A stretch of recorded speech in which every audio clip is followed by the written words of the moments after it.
আপনারা আমার পাশে থাকলে আমি অনেক দূর চলে যাব। আমি সব সময় আমি একজন একদম খুবই কি বলবো, এটাকে বলা যায় না, আমি একজন খুবই নগণ্য মানুষ। আমি যারা আমার এই গানগুলো শুনবেন তাদের কাছে আমার অনেক অনেক কৃতজ্ঞতা। অনেক ভুল ত্রুটি আছে, অনেক, যেহেতু আমি গানগুলো হয়তো অন্ততপক্ষে 5-6 বছর পর একটু শুরু করেছি। এখন এরপরে আমি তো বারবারই বলি, এগুলো আপনারা পরে আবার ইনস্ট্রুমেন্টে গানগুলো এখন থেকে নিয়মিত পাবেন, যেহেতু আমার যারা মিউজিশিয়ান তারা আসলে এখন সবাই একটু তাদের সিজন ব্যস্ত আছে। আমার আর একটা ভালো লাগার গান, সেটা অত সুন্দর করে আমি গাইতে পারি না। আমি একটা কথাই বলি, ইন্ডিয়ান শিল্পী এক একটা রত্ন, কি বলবো, সেই তাদের গান গাওয়া মানে কি, এটা তো নিজে গাওয়া মানে আত্মতৃপ্তি লাভ করা, সেটাই।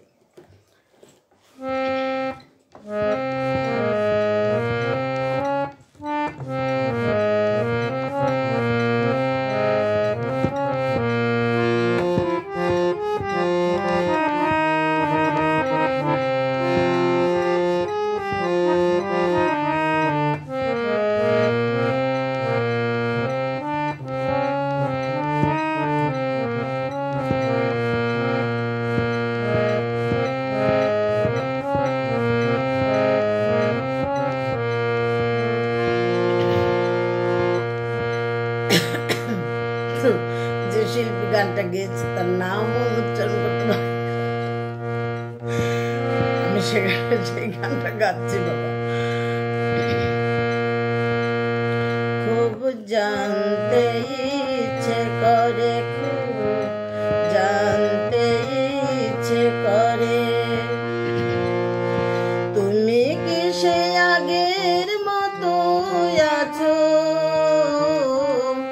তুমি কি সেই আগের মতো আছো, নাকি অনেকখানি বদলে গেছো?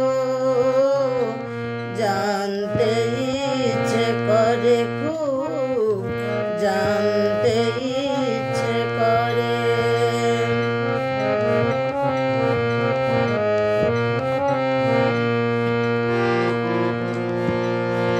এখনো কি সন্ধ্যাবেলা আমার বাড়ি ফেরার সময় পেরিয়ে গেলে, অনেক অভিমানে চোখ দুটো কি জলে ভরে? জানতে ইচ্ছে করে, খুব জানতে ইচ্ছে করে, খুব জানতে ইচ্ছে করে।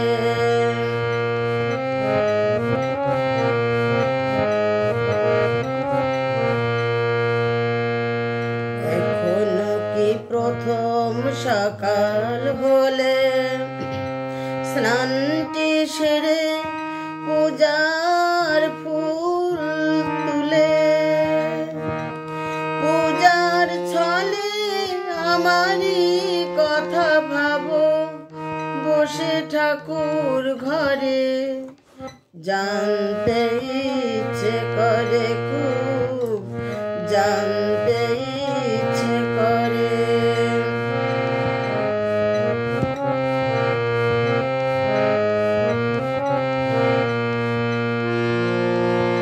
এখনো কি সন্ধেবেলা আমার বাড়ি ফেরার সময় পেরিয়ে গেলে, অনেক অভিমানে চোখ দুটো কি জলে ভরে? জানতে ইচ্ছে করে, খুব জানতে ইচ্ছে করে, তুমি কি সেই আগের মতো আছো? তুমি কি সেই আগের মতো আছো, নাকি অনেকখানি বদলে গেছো, জানতে ইচ্ছে করে খুব, জানতে ইচ্ছে করে খুব, জানতে ইচ্ছে করে খুব, জানতে ইচ্ছে করে। নমস্কার, ধন্যবাদ। বন্ধুরা, কি বলবো, এই গানটার অনেক হিস্টোরি আছে এখানে। এই গানটা তখন আমি ইন্টারমিডিয়েট পাস করেছি, তখন আমার মাসির বাড়ি বেড়াতে গেছি পিরিজপুরে। যাওয়ার পরে ওখানে আমার মামা আর আমার মাসির একটা বান্ধবী, ওদের মধ্যে একটু ভালো রিলেশন ছিল। এখন এই গানটা শুধু বাজায় কেন, ওই যে রিলেশনের জন্য খুব জানতে ইচ্ছে করে তুমি কি সেই আগের মতো আছো। তখন আমরা তো ছোটো মানুষ, আমরা ওইগুলো, আমিও গানটা শুনি, ওদের কাছাকাছি দেখি কি করে টরে, এগুলো আর কি দেখতে দেখতে। এখন ওই খুব, এই খুবটা কেমন হবে, ক্ষয় রস্যকার ব হবে না ক্ষয় রস্যকার রস্যই ব হবে, তখন এইটা নিয়ে ওরা দুইজনে ঝগড়া করে না। তখন আমি এই গানটা ওই সময় থেকে আমি মজা পেয়েছি। তখন থেকে আমি এই গানটা আমার মনের মধ্যে অনেকটা বসে গেছে, যে এই গানটা আমার ভালো লাগে। আমি তারপর থেকে নিজে যখন একাও বাসাতে থাকি, যেখানেই থাকি, এটা আমার একটা হেভি ছিল যে সবসময় মুখে গান থাকতো। আমার বাসায় যারা আমার কাজ করে যারা, তারা সবসময় বলে, বা কেউ বেড়াতে আসলে বলে, তো সবসময় গান করে। আসলে গান আমার খুব পছন্দ, খুব পছন্দ। হয়তো কিছু কারণে গানটা মাঝখানে থেমে গেছে।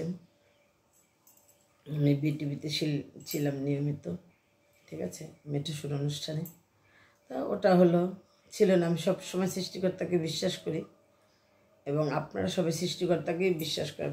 যা হবে তার ইচ্ছাই হবে, যেটা আপনার জন্য ভালো হবে সেটাই হবে, আর যেটা আপনার জন্য ভালো না সেটা আপনি শত চেষ্টা করেও পাবেন না বা হবেও না। ঠিক আছে বন্ধুরা, তাহলে ভালো থাকবেন। আমরা সবাই মিলেমিশে একাকার হয়ে যাব। বন্ধুরা, সবাই ভালো থাকুন, সুস্থ থাকুন। যদি কোনো, এখন যে সময়টা প্রচণ্ড অসুস্থতার সময়, সবাই ঘরে ঘরে জ্বর হচ্ছে, তাই সবাই একটু সাবধানে থাকবেন। ঠান্ডা যেন না লাগে, আবহাওয়া আবার একটু পরিবর্তন, ঠান্ডা একটু গরম, সেই পরিবেশটা দিয়ে আপনারা খেয়াল রেখে চলবেন। ধন্যবাদ, ধন্যবাদ, ধন্যবাদ। সবসময় আপনার আম্মাকে ভালোবাসা দিয়ে যাবেন। আমি আপনাদের ভালোবাসায় সিক্ত হয়ে আপনাদের পাশে থাকবো। আবার ভালোবাসা।